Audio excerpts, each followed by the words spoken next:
So we're going to take a look at Chapter 7, Inventories. The concepts underlying inventory accounting. So manufacturing companies have three different types of inventories. Those types are raw materials, which is, let's think of pants and such. If you're making a set of jeans, you have the fabric, you have the thread, you have the buttons, the zipper, all by themselves. Those are raw materials. If you have a work in process, for instance, that's having the pocket sewn together for the jeans, but not actually attached to the legs. And then finished goods are what we purchase in stores. It's what's ready for sale. So for a merchandising company, inventory consists of all goods owned and held for sale in the regular course of business.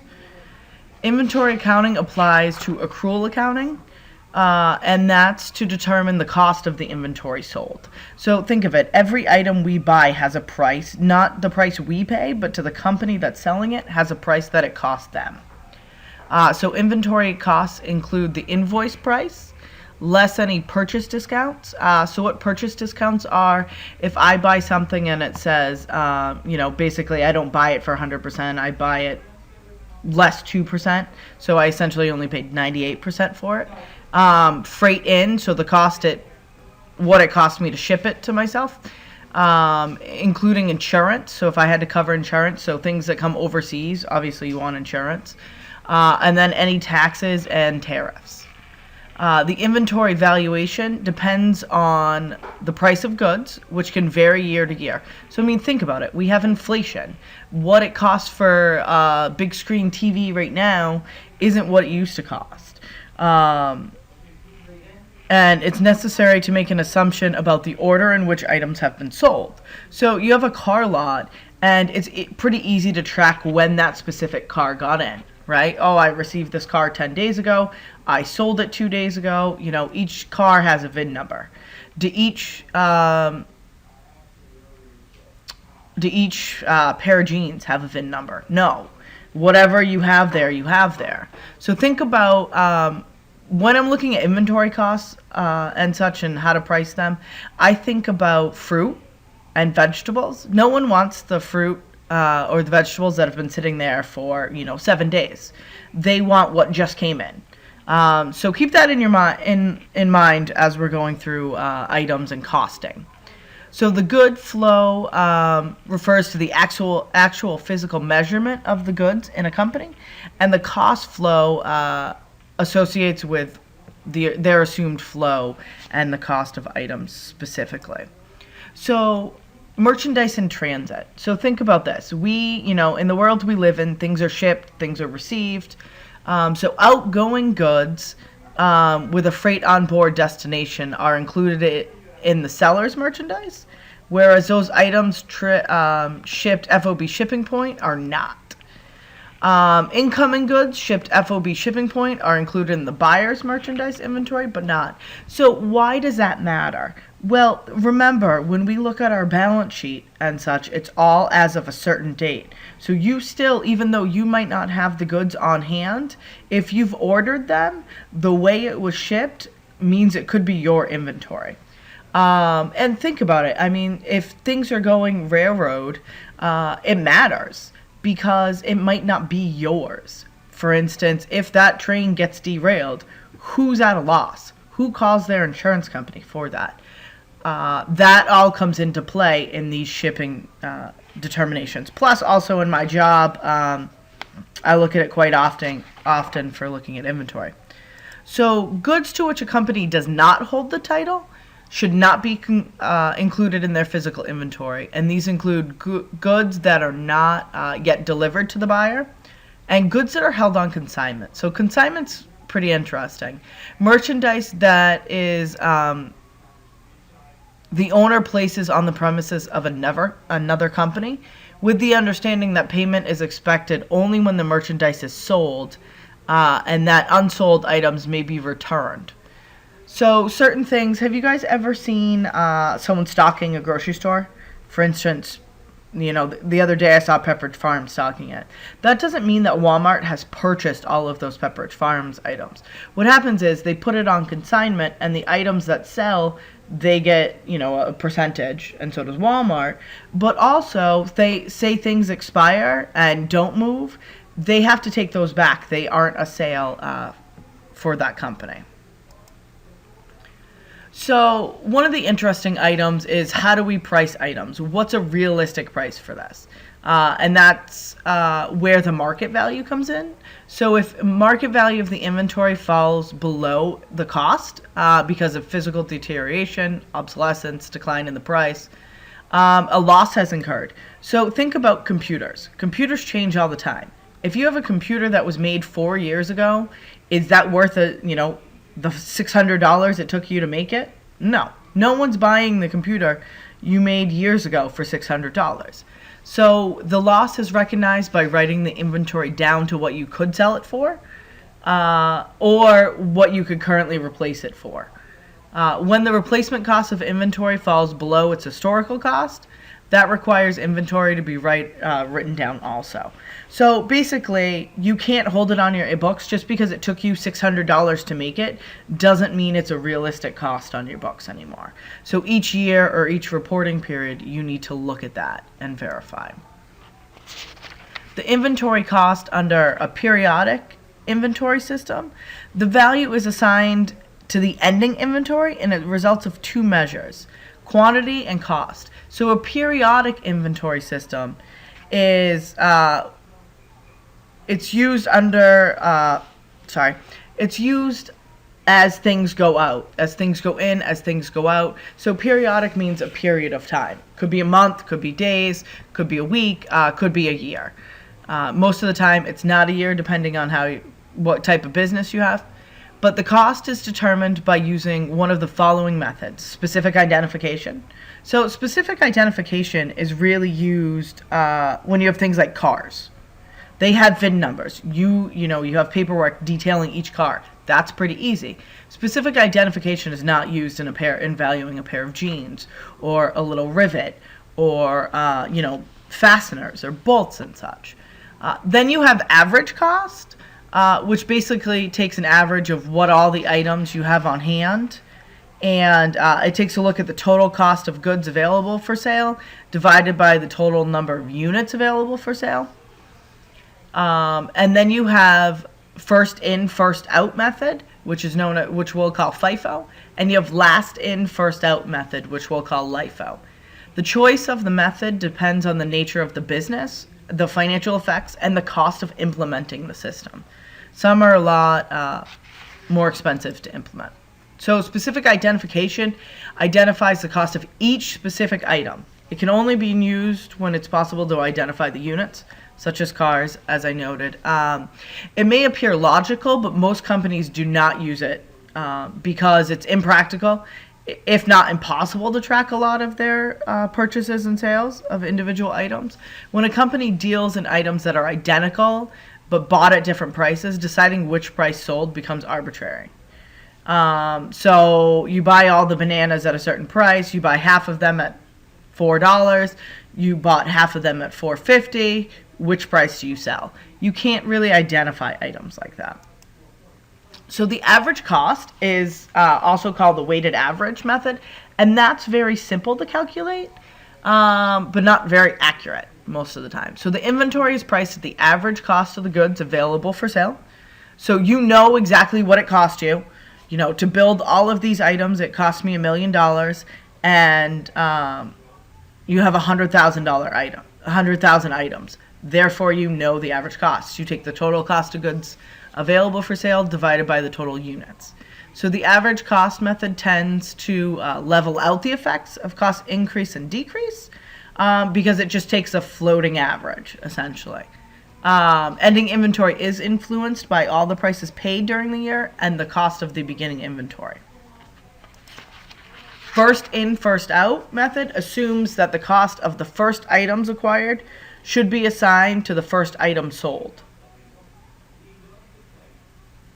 So what that means is the oldest produce, essentially, if you're thinking of produce in this scenario, the oldest produce would be assumed to be sold first. So you know how whenever you go in a grocery store, you see them rotating the fruit and such. That's kind of what they do with the prices to value inventory. The oldest ones go out first. So first in the basket, that cost goes out with the first item sold. So cost of goods sold on hand at the end of a period are assumed to be that from the most recent purchases, and the cost assigned to those goods that have been sold are assumed to be from the earliest purchases. So the LIFO method values the ending inventory at the most recent costs and includes earlier costs and cost of goods sold. What does that matter? Well, when you have inflation, that means that the value of your ending inventory is higher because you're paying higher prices at the end of the period. Last in, first out is the complete opposite of that method.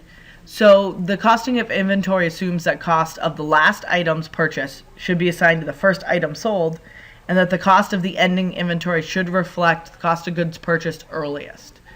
The effect of LIFO is that the inventory value is at the earliest prices, and your cost of goods sold is at your most recent prices.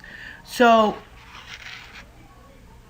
when taking a look at LIFO, if prices are going up, what happens is LIFO charges the most recent prices to your cost of goods sold, which basically means you have a lower profit.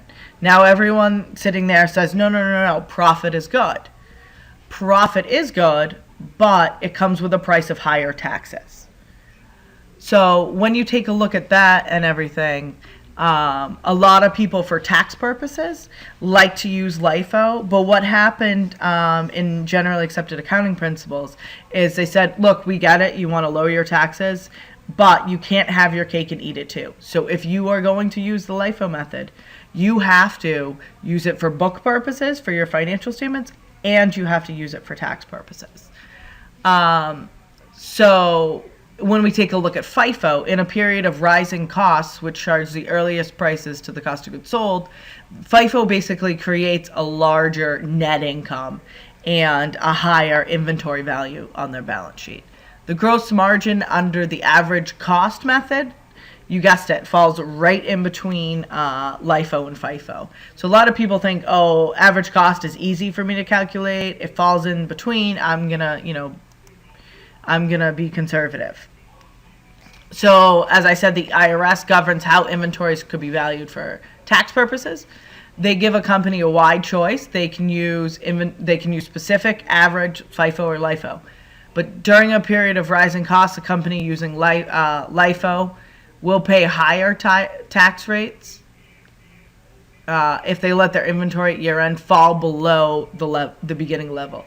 So what happens with LIFO is, say I buy a product and I start making the product in 1990, I can use that price, say, for instance, a piece of wood. Say I first start buying this piece of wood in 1990 and it costs 30 cents.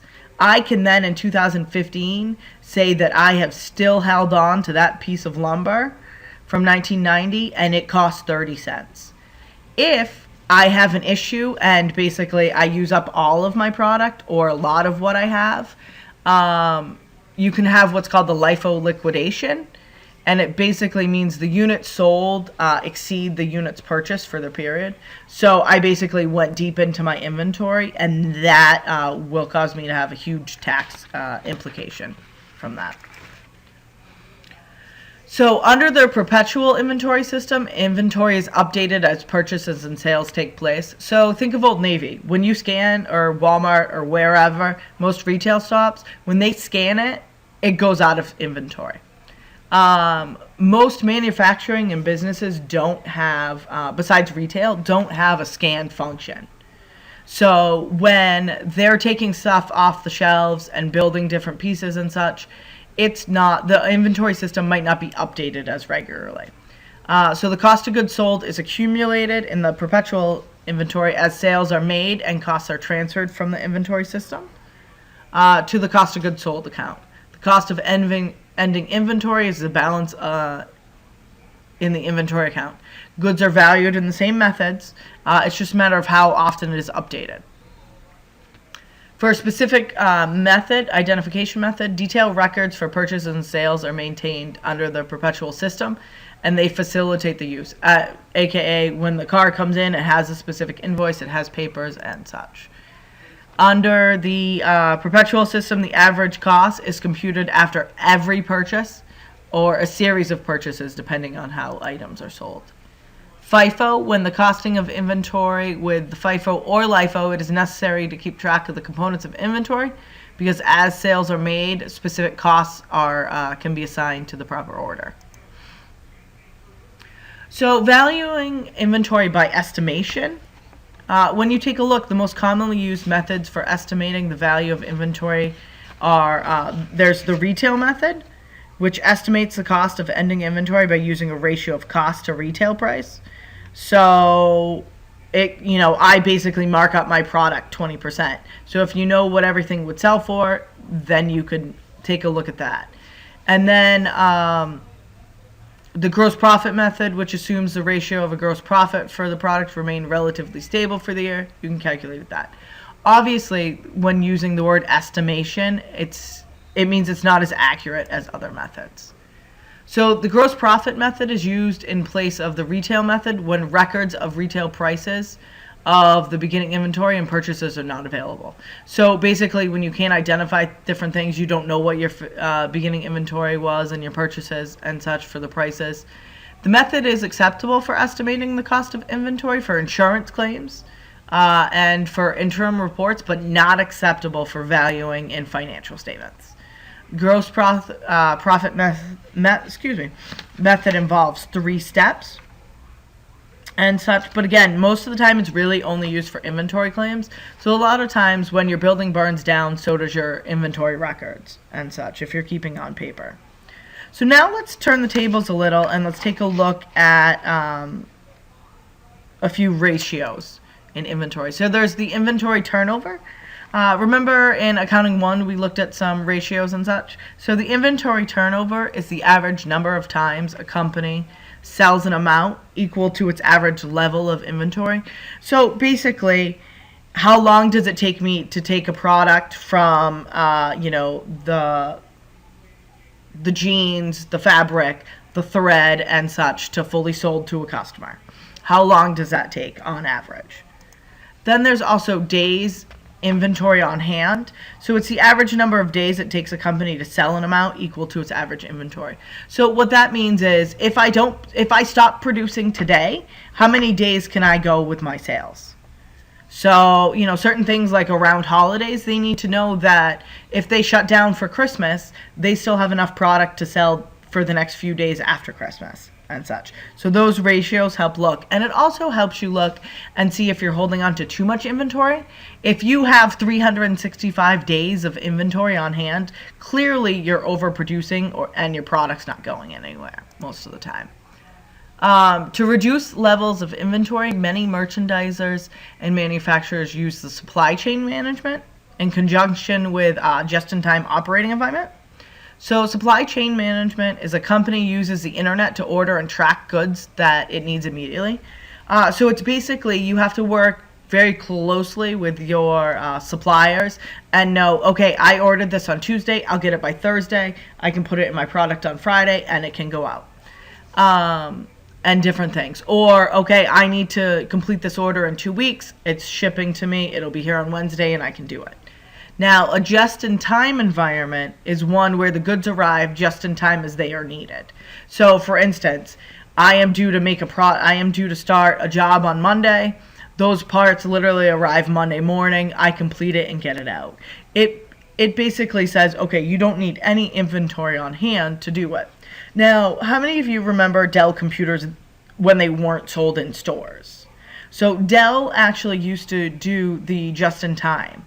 You would have to call them up and physically order their product or go online and order their product. They wouldn't have it just sitting there. They would actually have to make the computer that you ordered to just-in-time operating environment.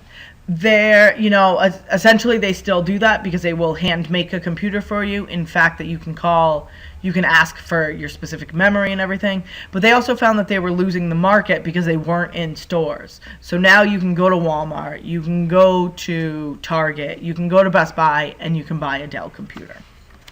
But those are all ways of handling how your inventory and how much inventory you have on the shelves. Now, inventory is clearly very susceptible to fraud. But it's also, and I'm talking physical fraud. Like if someone's shoplifting, they're stealing inventory. But it's also susceptible to financial reporting fraud because as we talked about already in the chapter, there's different ways of valuing inventory. So if I decide to go from FIFO to average cost method, I can come up with any specific reason that I wanted to do it and okay it because they're all allowed methods. But really, what I could be doing is overstating or understating my inventory. And you can also do that by adjusting your year-end purchases, your sale transactions. So if I have a big sale on January 3rd, 2016, I might want to move that to December 31st so that my sales look bigger in my 2015 year. So a misstatement can also occur because of deliberate manipulation of operating results, motivated by a desire to enhance market perception of the company, obtain bank financing, or achieve compensation. At the end of every quarter, all of the publicly traded companies come out with their earnings statements, and everyone judges them on, okay, they predicted they were going to earn 10%. This quarter, they earned 12%. Wonderful. Oh, they earned 8%. And everyone, their stock price drops and such. So inventory is a way to help companies control that and take a look at different things. So in my next video, we're going to take a look at some in-class assignments and different things and calculating the items. I'd like to note the page 268 through page 270 help you in looking at the methods and how to calculate them. Also in the book, page 274 to 276 shows you different ways of valuing it. So remember, our inventory is always moving. As you go in a store, it's always moving. For those online shoppers these days, when you look and say, okay, pick up in store or purchase it's already in my store and such, that inventory is moving. Someone has to know that, when I walked up to the register and purchased it, it's no longer available in store. So we're going to